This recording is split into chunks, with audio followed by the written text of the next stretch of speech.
Imagina que mañana despiertas y descubres que lo has perdido todo. El trabajo, la relación, la reputación. Que la persona en la que invertiste años de amor decidió irse. Que el proyecto por el que sacrificaste noches fue destruido por una decisión que no era tuya. Que tu cuerpo, ese cuerpo que dabas por garantizado, empezó a fallar de maneras que ningún médico sabe explicar bien. Ahora, ¿qué queda? Existe una pregunta más antigua que cualquier universidad, más urgente que cualquier noticia, más personal que cualquier terapia. Y suena así, ¿qué, en última instancia, está en tu poder? No lo que te gustaría que estuviera. No lo que el mundo te prometió que estaría. Lo que de hecho, ahora, hoy, en este preciso momento, está en tu poder. Hace unos 2000 años, un hombre nació como propiedad de otro hombre. No como metáfora. Como un hecho jurídico, contractual, social. No eligió su nombre. No eligió dónde dormir. No eligió si comería o sería vendido. Y aún así, ese hombre, que comenzó la vida como objeto, terminó enseñando lo que significa ser libre. Su nombre era Epicteto. Y la filosofía que construyó no nació de una biblioteca. Nació del único lugar al que nadie pudo entrar, el interior de una mente que se negó a ser esclavizada. Frigia, región de lo que hoy llamamos Turquía Central, no era un lugar amable en el primer siglo después de Cristo. Era una tierra de paso, entre imperios, entre culturas, entre fortunas que subían y bajaban con la velocidad de los ejércitos romanos. El niño que nacería como Epicteto nació en esa tierra de tránsito, hijo de una esclava, probablemente alrededor del año 50 de la era común. Su nombre de nacimiento es desconocido. Epicteto es, en griego, simplemente el adquirido, un nombre que no describe a una persona, sino una transacción. Piensa en eso por un momento. Tu nombre dice que fuiste comprado. Llegó a Roma siendo aún joven, propiedad de Epafrodito, un liberto que sirvió como secretario del emperador Nerón, un hombre que conocía bien la brutalidad del poder porque él mismo había sido objeto de ella. Epafrodito no era necesariamente cruel por temperamento, pero pertenecía a un sistema que trataba vidas humanas como recursos que debían asignarse. Epicteto cocinaba, limpiaba, cargaba, guardaba silencio cuando se le ordenaba callar y hablaba cuando se le ordenaba hablar. En algún momento de esos años, las fuentes discrepan sobre cuándo y cómo su pierna fue quebrada. Algunas versiones dicen que fue un accidente. Otras dicen que el propio Epafrodito lo torturó por diversión, torciendo la pierna mientras el esclavo advertía con calma, se va a romper. Cuando se rompió, Epicteto simplemente dijo, te lo advertí. Esa escena, real o construida por la tradición, contiene algo que la distingue de un simple acto de resistencia. No es heroísmo. Es algo más perturbador y más profundo, la demostración de que el dolor, aunque llegue a través del cuerpo, no tiene por qué alcanzar el lugar donde la persona realmente vive. Pero esa imagen, la del estoico impasible que no siente dolor, es uno de los mayores malentendidos que persiguen al estoicismo hasta hoy. Epicteto sintió. Sufrió. Tuvo hambre, hizo trabajos duros, vivió en la invisibilidad. La cuestión no era si sentir. La cuestión era dónde habitar dentro de uno mismo. En esa misma Roma, Epicteto encontró la filosofía. Probablemente aún siendo esclavo, asistió a las clases de Musonio Rufo, uno de los mayores maestros estoicos de su tiempo, un hombre que creía que la filosofía no era para los ricos ni para los sabios ocasionales, era para cualquier ser humano capaz de pensar. Para Epicteto, esa idea debió sonar casi como una herejía. La filosofía que existía era para senadores, aristócratas, hombres que podían pagar profesores griegos y sentarse en jardines a discutir el bien y lo bello. Pero Musonio decía que la filosofía es práctica, que existe para ser vivida, no solo discutida. Ese encuentro lo cambió todo, no de forma dramática, no de la noche a la mañana. Cambió como cambia la dirección de un río cuando encuentra una nueva inclinación en el terreno. Lento, pero irreversible. En algún momento después de la muerte de Nerón, Epicteto fue liberado. Las circunstancias exactas son oscuras. Epafrodito se había visto envuelto en los eventos caóticos tras el colapso del gobierno de Nerón y fue ejecutado más tarde. Epicteto emergió de esa turbulencia como liberto, libre en el papel, pero sin fortuna, sin familia establecida, sin el apoyo de las redes sociales que la Roma imperial exigía para prosperar. Comenzó a enseñar. Primero de manera informal, luego con más estructura.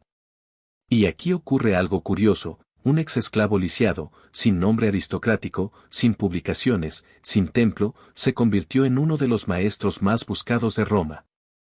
Personas ricas venían de lejos. Jóvenes aristócratas que podían elegir cualquier profesor preferían a Epicteto. ¿Por qué? Porque Epicteto no enseñaba filosofía. Él era filosofía.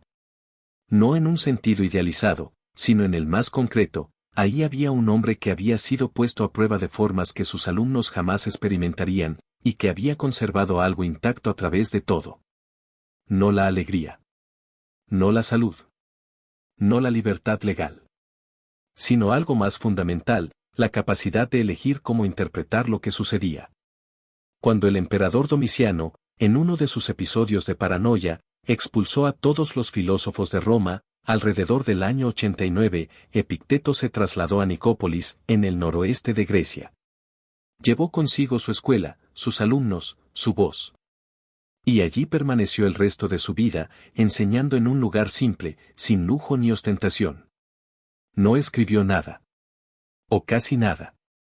Un alumno llamado Arriano, que llegaría a ser historiador y militar, registró sus enseñanzas en 2 textos, las Disertaciones y el Enquiridión, que podemos traducir como manual o, literalmente, lo que cabe en la mano. Es una imagen hermosa para un conjunto de ideas, no una teoría para admirar a distancia, sino algo portátil, práctico, que se lleva en la vida diaria. Existe una distinción en el centro de todo el pensamiento de Epicteto. Una única línea divisoria que, una vez vista, es imposible dejar de ver. La llama proaidesis, la capacidad de elección moral. En lenguaje directo, la diferencia entre lo que está en tu poder y lo que no. En tu poder, tus opiniones, tus intenciones, tus deseos, tus rechazos, tu respuesta interior a cualquier evento. Fuera de tu poder, tu cuerpo, tu reputación, tu propiedad, los cargos que ocupas, lo que otros piensan de ti, lo que te sucede. Parece simple. Es radicalmente perturbador. Considera lo que normalmente llamas mi vida. Mi trabajo, fuera de tu poder. Tu jefe puede despedirte mañana. Mi relación, fuera de tu poder. La otra persona puede irse. Mi salud, fuera de tu poder. Tu cuerpo puede enfermar. Mi reputación, fuera de tu poder. Lo que otros piensan de ti es asunto de ellos. Si esto te incomoda, estás en buena compañía. A los alumnos de Epicteto también les incomodaba. La reacción natural es, entonces nada es mío. No. La reacción correcta es, he dejado de proteger lo que realmente es mío porque estaba ocupado intentando controlar lo que nunca lo fue. Piensa en cómo pasas tu día. ¿Cuántas horas dedicas a gestionar la impresión que causas? ¿Cuántas decisiones tomas en función de lo que otros pensarán? ¿Cuánta angustia alimentas con cosas que no puedes cambiar? Epicteto no predicaba resignación. Proponía algo más radical: concentrar toda la energía de la vida en el único lugar donde puede hacer diferencia real. Es necesario sentir el siglo I para entender a qué se enfrentaba Epicteto, no solo en su propia vida, sino en la de los hombres y mujeres que acudían a él. Roma en el primer siglo era una ciudad de extremos que hoy causarían vértigo. 1 millón de personas vivían en un espacio que sería pequeño incluso para las metrópolis modernas. El olor de las alcantarillas abiertas se mezclaba con el perfume de los templos. Esclavos cargaban las literas de senadores que debatían sobre la virtud filosófica. El mismo emperador que patrocinaba competiciones de poesía podía, en un momento de ira, ordenar la muerte de un senador por una mirada equivocada. La inestabilidad no era la excepción, era el clima permanente. En ese mundo, la gran angustia no era existencial en el sentido moderno. Era más inmediata: ¿cómo vivir en un lugar donde todo puede serte arrebatado en cualquier momento? ¿Cómo no enloquecer de ansiedad cuando el poder de una sola persona, el emperador, el amo, el patrón, puede destruir décadas de construcción en una tarde? La respuesta estoica no era, construye muros más altos, acumula más poder, crea más defensas. Cambia lo que consideras tuyo. Si consideras tu riqueza, tu reputación y tu seguridad física como tuyas, siempre serás vulnerable, porque son precisamente ese tipo de cosas las que pueden ser arrebatadas. Si consideras tuyo solo lo que ocurre dentro de ti, cómo respondes, qué valoras, cómo eliges interpretar lo que te sucede, entonces nadie puede robarte nada. Esto no es psicología de autoayuda. Es ingeniería de supervivencia en un mundo de colapso constante. Imagina una mañana en Nicópolis. El sol llegando temprano, como suele en el Mediterráneo, cortando la niebla del Golfo. Epicteto está sentado en su espacio de enseñanza, no un anfiteatro, no un palacio, algo más parecido a una sala amplia, abierta, donde las voces resuenan de forma extraña. Un joven entra. Viste ropas caras, hijo de un senador, tal vez, o de un comerciante rico que ha reunido suficiente fortuna para enviar a su hijo a estudiar con el famoso filósofo Lisiado de Nicópolis. El joven dice, he venido a aprender filosofía. Epicteto lo mira un momento. Luego pregunta, ¿qué quieres cuando quieres aprender filosofía? El joven duda. Dice algo como, quiero vivir bien. Quiero ser feliz. ¿Y qué haces cuando algo que amas es amenazado? Me pongo ansioso. Me enojo. Hago todo lo que puedo para protegerlo. ¿Y eso funciona? Silencio. Epicteto no está siendo cruel. Está haciendo el único movimiento que la filosofía puede hacer con honestidad, señalar la contradicción que ya existía antes de que él entrara en escena. El joven quería felicidad. Y buscaba esa felicidad protegiendo cosas que, por definición, no pueden ser protegidas permanentemente. No porque fuera débil o incompetente, sino porque estaba invirtiendo su energía en el lugar equivocado. Empieza aquí, diría Epicteto. Lo que está en tu poder y lo que no. No como teoría. Como práctica diaria. Cada mañana, cada tarde, cada vez que sientas que la ansiedad sube, pregunta, ¿esto está en mi poder? Y si no lo está, ¿por qué estoy gastando mi vida entera intentando controlarlo? El primer pilar de la filosofía de Epicteto no es una técnica. Es una reorientación fundamental de la atención. En el griego estoico existe la palabra ekpantasia, que podríamos traducir como representación, la imagen que la mente forma de cualquier evento. Cuando algo te sucede, el evento en sí es neutro. Lo que la mente hace con ese evento, ahí es donde comienza la filosofía. Un hombre pierde el trabajo. El evento, perdió el trabajo. La representación, estoy destruido, nunca me recuperaré, todos me juzgarán, mi vida terminó. Estas representaciones son reales, se sienten reales, generan ansiedad real, producen parálisis real. Pero no son el evento. Son interpretaciones. Y las interpretaciones están, al menos en parte, dentro del ámbito de lo que podemos trabajar. Epicteto no decía, finge que no te duele.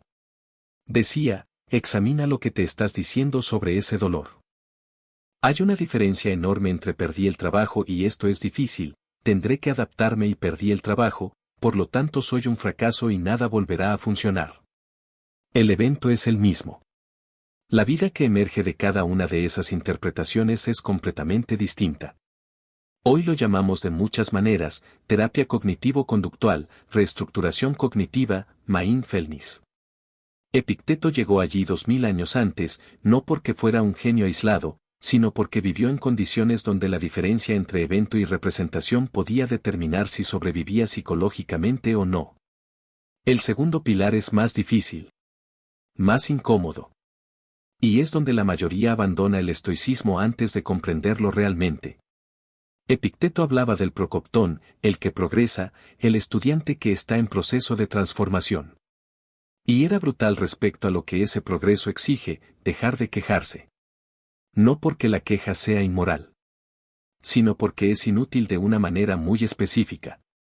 Cuando te quejas, estás gastando energía mental en dos lugares al mismo tiempo, en el problema y en la resistencia al problema. Sufres dos veces, una por el evento en sí y otra porque el evento ocurrió.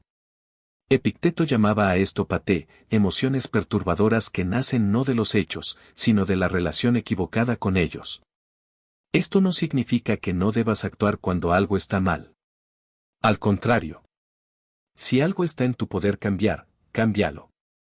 Y usa toda tu energía para hacerlo. Pero mientras cambias lo que puede ser cambiado, no añadas al sufrimiento real el sufrimiento ficticio de lamentar que la realidad no sea distinta de lo que es. Hay una palabra que recoge algo del espíritu estoico, serenidad. No la serenidad de quien no siente. La serenidad de quien siente y aún así permanece en pie. Pero aquí está la tensión que Epicteto no resuelve, y es honesto que no lo haga. ¿Cómo distinguir entre aceptación sabia y resignación cobarde? ¿Cuándo no está en mi control es sabiduría y cuándo es una excusa para no actuar? Esa línea nunca fue completamente trazada. Y quizá no debería serlo. Una noche en Nicópolis. Ya tarde, probablemente invierno. Un alumno llega perturbado. Ha recibido noticias de Roma, un amigo cercano ha sido acusado de conspiración. Tal vez real, tal vez fabricada. Está preso.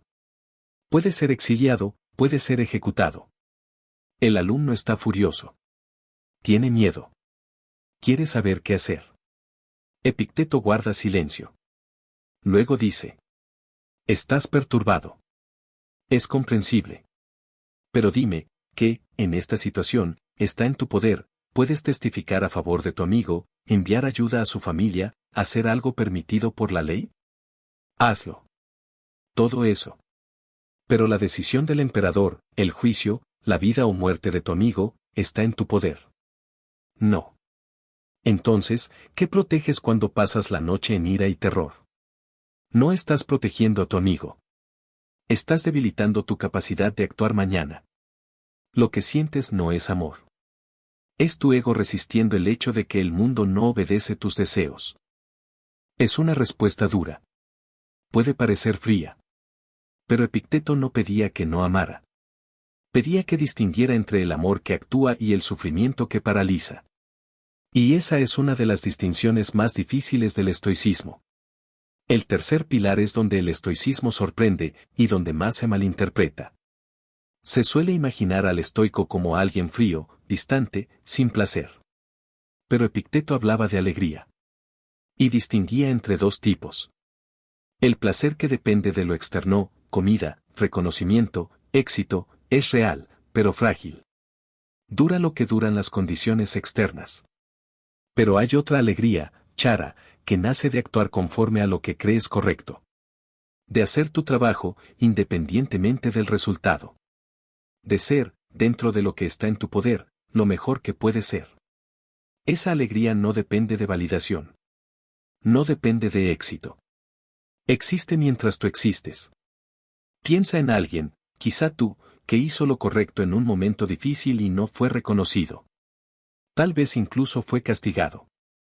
Pero algo quedó intacto.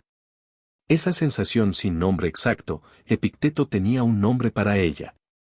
Y decía que era más duradera que cualquier victoria externa. Existe un ejercicio que proponía, la premeditatio malorum, la anticipación de lo que puede salir mal. Cada mañana, contempla la posibilidad de perder lo que amas. No como paranoia.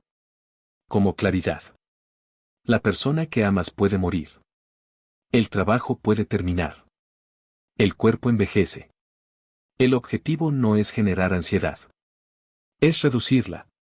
Cuando dejas de evitar esos pensamientos, dejan de dominarte. Y aparece algo inesperado, gratitud. Quien teme constantemente la pérdida vive en tensión. Quien acepta la temporalidad vive el presente. No es resignación. Es presencia. Epicteto lo aprendió de la forma más directa. Cuando no tienes garantía del mañana, aprendes que el único tiempo real es ahora. Mientras tanto, en Roma, un emperador leía ideas similares. Su nombre era Marco Aurelio. Gobernaba el mayor imperio del mundo. Enfrentó guerras, plagas, pérdidas. Y escribía para sí mismo, en sus meditaciones. Allí menciona a Epicteto. Un exesclavo y un emperador, unidos por la misma pregunta. ¿Qué está en mi poder? No hay democracia más inesperada que esta, las preguntas esenciales no pertenecen a ninguna clase. Pero hay una crítica justa al estoicismo. En su forma rígida, puede parecer que culpa al individuo por su sufrimiento. Como si todo dependiera de su interpretación. Eso es una distorsión. Epicteto no negaba la injusticia. No decía que el sufrimiento físico no importa. Decía, dado que estás en esta situación, que sigue siendo tuyo. No como rendición. Como estrategia de supervivencia interior. Esa diferencia importa. Una filosofía que dice no luches es cómplice. Una que dice preserva tu interior mientras actúas es otra cosa. Epicteto pertenecía a la segunda. Pero la tensión permanece. Y surge otra pregunta, ¿qué pasa con la ambición? Epicteto no era contra la acción. Era contra la identificación con el resultado. El esfuerzo es tuyo. El resultado, no completamente. Puedes darlo todo por un objetivo. Pero no construir tu identidad sobre su resultado. Un músico que no es reconocido puede verse como un fracaso, o reconocer que su práctica y su arte eran suyos, independientemente del juicio externo. Eso no es conformismo. Es solidez. Epicteto, ya libre, mirando atrás, podemos imaginarlo. No con amargura. Con claridad. Había sobrevivido a un mundo hecho para quebrarlo. Y llegó entero. No inquebrantable. Entero. Todo llegó hasta él. Y aún así, algo esencial permaneció. ¿Cómo se traduce esto hoy? Una mañana cualquiera. Notificaciones, ansiedad, expectativas. Antes de tomar el teléfono, una pregunta. ¿Qué está en mi poder? No como resignación. Como orientación. Estás intentando vivir en 10 lugares al mismo tiempo, opiniones, futuro, pasado. Y no estás en el único lugar donde la vida ocurre. No hay solución perfecta. El estoicismo no es un remedio. Es un lenguaje que se aprende con el tiempo. Al final de su vida, Epicteto vivía con simplicidad. No por ideología. Por coherencia. Incluso adoptó a un niño, según relatos tardíos. Formó vínculos. El desapego no era indiferencia. Era amar sin poseer. Puedes amar sabiendo que es finito. Puedes vivir sabiendo que termina. Y eso no reduce el amor. Lo hace posible. Epicteto decía que somos como actores. No elegimos el papel. Pero sí cómo lo interpretamos. Esa no es una metáfora de resignación. Es de dignidad. No eliges todo. Pero eliges qué hacer con lo que tienes. Y quizá todo comience con algo pequeño. Una pausa. Antes de reaccionar. Antes de interpretar. Antes de concluir. Una pausa para preguntar. ¿Qué está en mi poder? Esa pausa es mínima. Invisible. Pero, según Epicteto, es allí donde comienza toda la libertad real. No prometió facilidad. No prometió certeza. Solo que ese es el único camino que no depende de nadie más. Y quizá eso baste para empezar.